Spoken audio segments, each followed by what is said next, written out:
नमस्कार, मी शीला पाटील. शिदोरीमध्ये आपले स्वागत आहे. आज आपण पाहणार आहे साखरंबा किंवा मुरंबा. उन्हाळ्याचे दिवस आहेत, कैऱ्या मिळू लागलेल्या आहेत. या कैऱ्यापासून आपण वर्षभर खाता येणारे असे अनेक पदार्थ करून ठेवत असतो. आज आपण पाहणार आहे साखरंबा. लहान मुलांपासून मोठ्यांपर्यंत सर्वांनाच आवडणारा हा पदार्थ. करायलाही खूप सोपा आहे. चला तर कसं करायचं ते पाहू.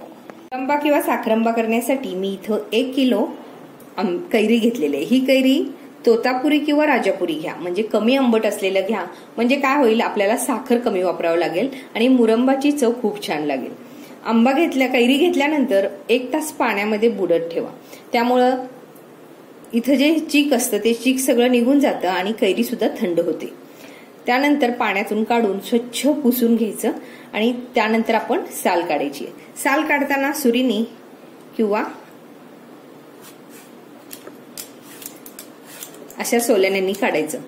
पूर्ण साल काढून घेतल्यानंतर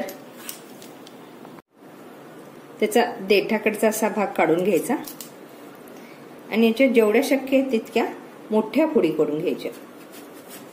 साल गाबाळदार सगळं निघायला पाहिजे. या पद्धतीनं कोईलगत कापून घ्यायचं आणि थोड्या मोठ्याच फोडी ठेवायच्या.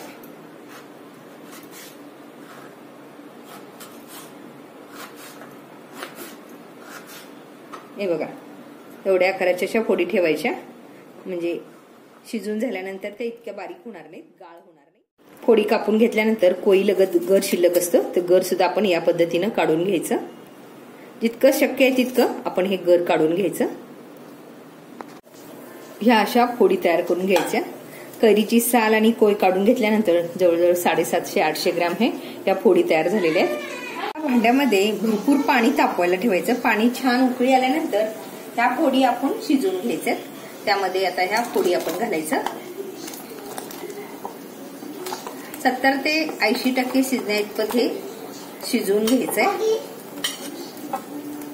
8 ते 10 मिनिटं मध्यम आचेवरती हे बघा फोडी शिजवल्यानंतर असे ट्रान्सफर झालेले आहेत आणि ह्या फोडी शिजल्या आहेत. हे बघा छान शिजलेले आहेत. ह्या स्टेजला गॅस बंद करायचं आणि ह्या फोडी आपण गाळून घ्यायचे. एका भांड्यावरती हे गाळणं ठेवून त्यावर हे आपण गाळून घ्यायचंय.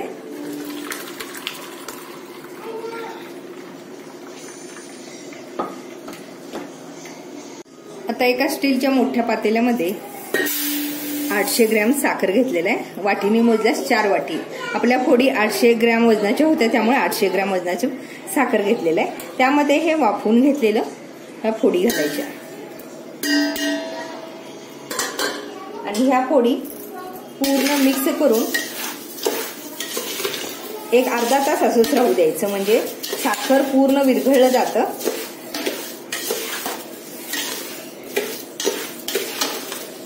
त्यानंतर आपण हे गॅसवरती ठेवायचंय.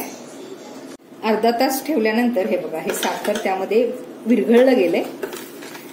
आता त्यामध्ये आपण 4-5 लवंगा,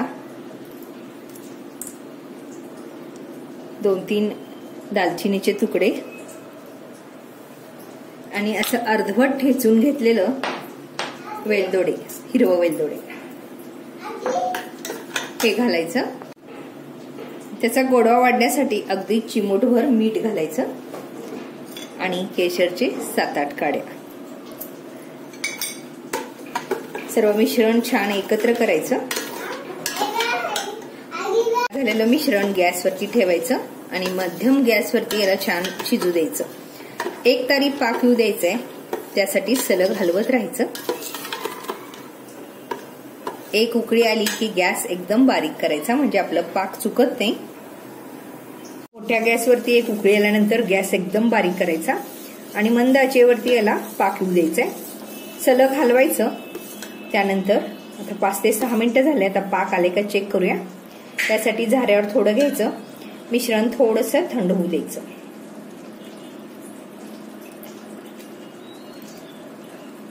त्यानंतर हा पाक बोटावरती घ्यायचा. हे बघा, बोटाच्या पेरामध्ये पकडल्यानंतर हे बघा एक तारी पाक तयार झालाय, म्हणजे आपलं मिश्रण तयार झालेलं आहे. ह्या स्टेजला गॅस बंद करायचा आणि हे मिश्रण पूर्ण थंड होऊ द्यायचं. याच भांड्यावरती एक पातळ कापड टाकून ठेवायचं, म्हणजे पूर्ण थंड होतं. थंड झाल्यानंतर आपला मस्त असं साखरंबा तयार झालाय. हा बघा, एकदम छान मस्त असा आपला साखरंबा तयार झालेला आहे. हा तयार झालेला साखरंबा निर्जंतुक केलेल्या काचेच्या बरणीमध्ये भरून आपण वर्षभर त्याचा वापर करू शकतो. तुम्ही या पद्धतीने करून पहा आणि त्याच्या प्रतिक्रिया द्यायला विसरू नका. रेसिपी आवडल्यास लाईक, शेअर, कमेंट करा आणि अजून तुम्ही शिदोरी या चॅनलला सबस्क्राईब केला नसाल तर प्लीज सबस्क्राईब करा.